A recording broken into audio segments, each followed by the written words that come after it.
Oi, meus amores do nono ano. Essa aqui é a nossa aula 5, certo? Do capítulo 7. Nós vamos falar sobre citologia, que é justamente algumas características das células, os tipos de células e como se sabe tanta informação sobre a célula atualmente, certo?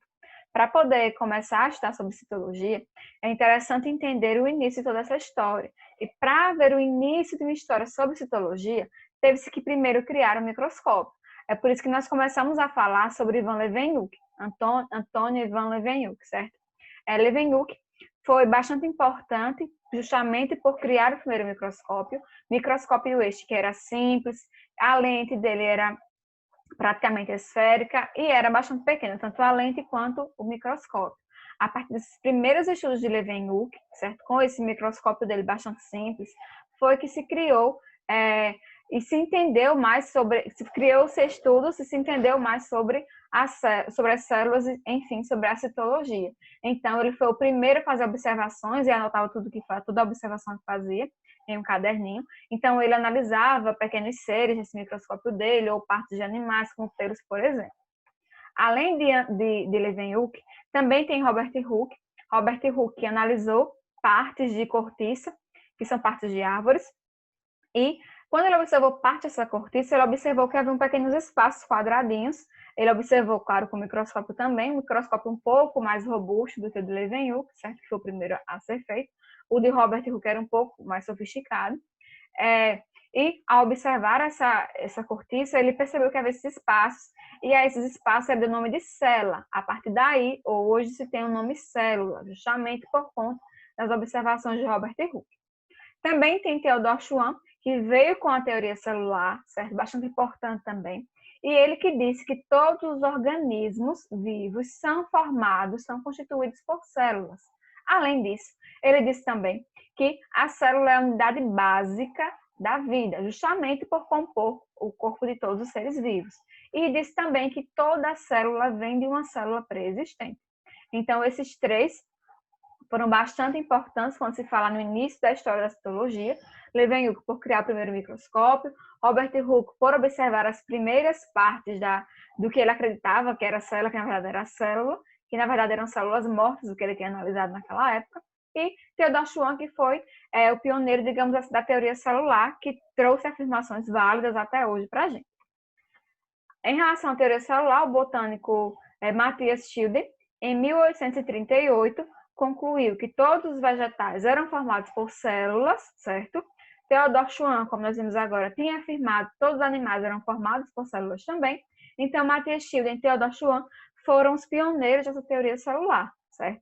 Theodor Schwann, por afirmar que todos os seres vivos eram formados por células, assim como também o Matthias Schilder, que juntos formaram a teoria celular de forma separada, mas junto ao mesmo tempo, dizendo que animais e plantas são formados, então, por células. Todos os seres vivos seriam constituídos por células, é isso que define a teoria celular, certo? E até hoje sabe-se que a teoria celular é válida, certo? E que realmente todos os seres vivos são formados por célula e que a célula, ela sim, é a unidade básica da vida de nós seres humanos e também de todos os outros animais e plantas existentes no nosso planeta. Para poder entender sobre citologia, para poder estudar as células, foi necessário, então, como eu falei agora há pouco, criar-se o microscópio. Atualmente, nós temos microscópios bem mais sofisticados, digamos assim, do que os de Leeuwenhoek. Os microscópios são classificados em tipos diferentes. Os microscópios simples e os microscópios compostos, tá? A lupa, por exemplo, ela é considerada um microscópio simples. Por quê? Para ser considerado um microscópio simples, é necessário possuir apenas uma única lente, certo? Se o microscópio tem uma única lente, ele é considerado um microscópio simples. Se o microscópio tem mais de uma lente, ele é considerado um microscópio composto. Professor, eu estou vendo aqui na imagem a lupa, ela é um exemplo de microscópio simples, certo? Como eu falei, tem uma única lente. Aqui abaixo nós temos o microscópio óptico, ou microscópio de luz, certo? Ele é um microscópio composto, porque ele tem a lente ocular aqui em cima, onde eu passo no mouse agora, que é onde vai ficar o seu olho para observar a amostra, e mais abaixo as lentes objetivas. Por isso ele é classificado como microscópio composto, porque ele tem a lente ocular e as lentes objetivas. Também com o microscópio composto, nós temos o microscópio eletrônico, que é um pouco mais avançado que o microscópio óptico, tá?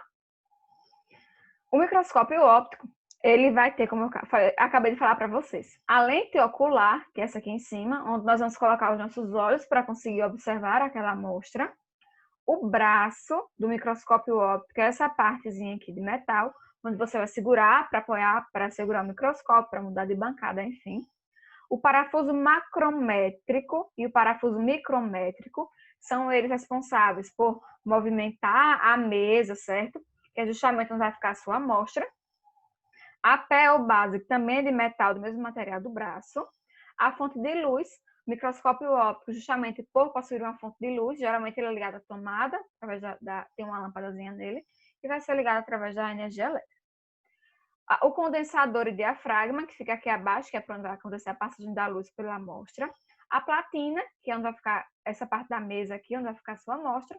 As lentes objetivas, que você pode mover através do revólver, para poder colocar a lente que você quer utilizar para olhar a melhor lente para poder analisar a sua amostra, e o tubo óptico, que é por onde você vai conseguir observar a amostra que você colocou lá.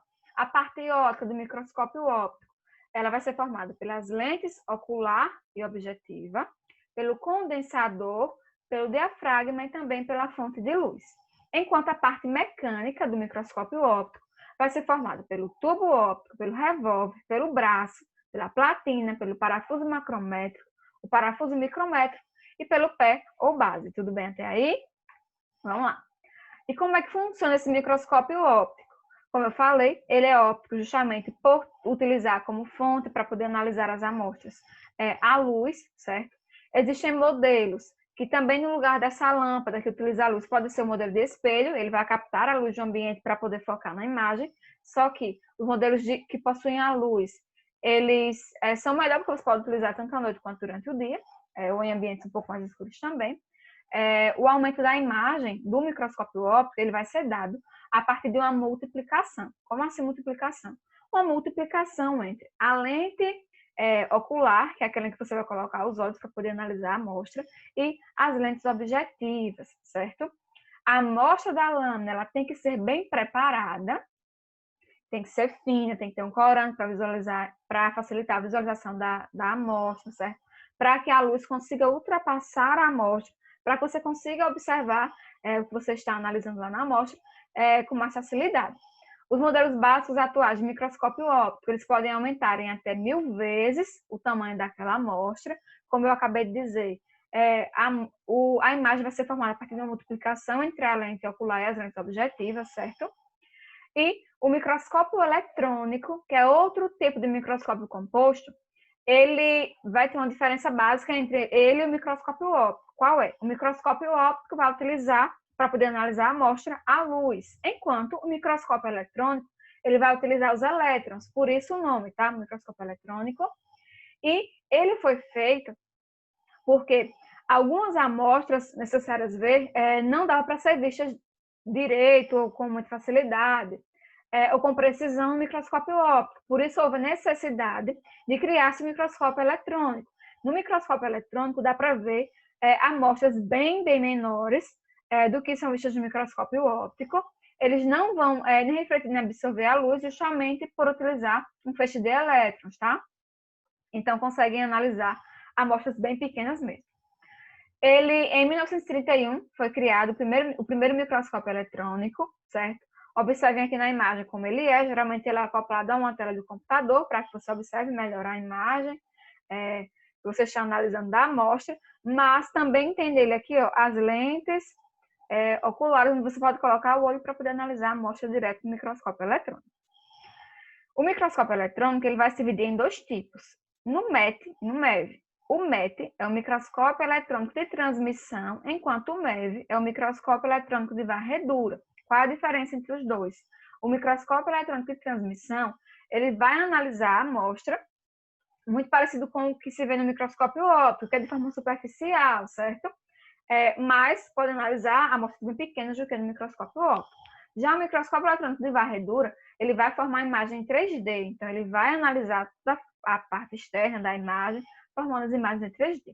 Aqui no slide nós temos duas imagens do Covid-19, que é o vírus que a gente mais fala ultimamente, né? E nós temos ele, o Covid-19, na primeira imagem, que é essa aqui. Ele vai tratar de uma imagem feita através de um microscópio eletrônico de transmissão. Então, observem que a imagem fica um pouco mais borrada, porém, dá para analisar melhor as estruturas mais internas desse vírus. Enquanto, no microscópio eletrônico de varredura, você consegue ver a imagem de forma tridimensional, em 3D. Então, você consegue observar melhor as estruturas externas desse vírus.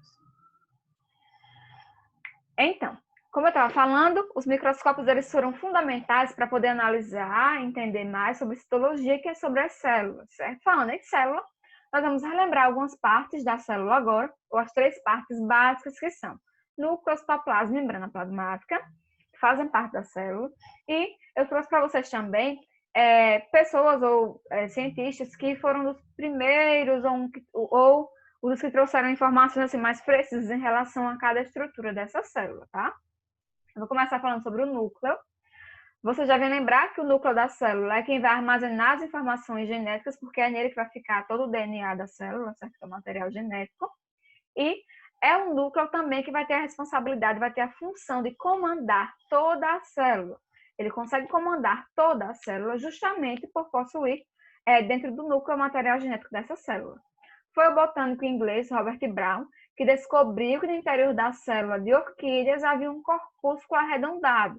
A esse corpúsculo ele deu o nome de núcleo, certo? Em homenagem a isso, foi que deu também o nome de núcleo na célula. O citoplasma, é um líquido gelatinoso que vai preencher todo o espaço celular, como está aqui na imagem para que vocês vejam. E em 1835, Félix do Jardim descobriu que as células dos protozoários possuíam um conteúdo gelatinoso. E esse conteúdo gelatinoso hoje se sabe que é justamente o citoplasma. E é no citoplasma que vão ficar mergulhadas todas as organelas celulares e ele vai preencher o espaço entre o núcleo e a membrana plasmática. Falando em membrana plasmática, certo? Após a construção do microscópio, constatou-se que é uma membrana que vai delimitar a célula. E essa membrana que delimita, certo? Vai receber o nome de membrana plasmática ou membrana celular. E ela vai justamente dar o tamanho, dar a forma à célula e vai controlar o que entra e o que sai dentro dessa célula. Então, a membrana plasmática vai exercer essa função. O que nós vimos na aula de hoje, só para recapitular, vimos a história da citologia, que para analisar e saber as informações sobre as células foi necessário a criação de microscópio. Falando de microscópio, há vários tipos de microscópio, como por exemplo, microscópio simples, formados por uma única lente, microscópio composto, formado por mais de uma lente. O microscópio composto pode ser microscópio óptico ou microscópio eletrônico. O microscópio óptico utiliza como fonte a luz, enquanto o microscópio eletrônico utiliza como fonte feixes de elétrons. O microscópio eletrônico pode ser de transmissão, que ele vai fazer uma imagem mais superficial, analisar um pouco mais a parte interna da sua amostra, enquanto o microscópio eletrônico de varredura, ele faz imagens em 3D e vai analisar a forma mais externa daquela sua amostra, para poder te dar com mais precisão essa parte externa, ok? Só para recapitular também em relação à célula, nós vimos que ela é formada basicamente por 3 partes. Lembrando que a célula não é formada apenas por isso que está aqui não, tá, gente? Vocês sabem que há várias organelas que formam as células, que há tipos diferentes de células, como células procarióticas, células eucarióticas, células animais e vegetais, mas isso fica para a próxima aula, tá? Só para recapitular, o núcleo, que é essa parte interna, é ele que vai armazenar o material genético e vai comandar toda a nossa célula. O citoplasma, que é esse espaço aqui, ele é um pouco gelatinoso e vai preencher o espaço entre o núcleo e a membrana plasmática. E é nele que vão ficar mergulhadas as organelas celulares. Enquanto a membrana plasmática, que é essa parte aqui dessa linha, ela vai delimitar o tamanho da nossa célula e também vai controlar o que entra e o que sai na célula. Meus amores, nossa aula finalizando por aqui, sobre o capítulo 7. Logo estarei junto com vocês de novo, a partir do Meet, nas nossas aulas do Meet. Qualquer dúvida será tirada por lá. Um cheiro, bons estudos a todos e até a próxima. Tchau, tchau.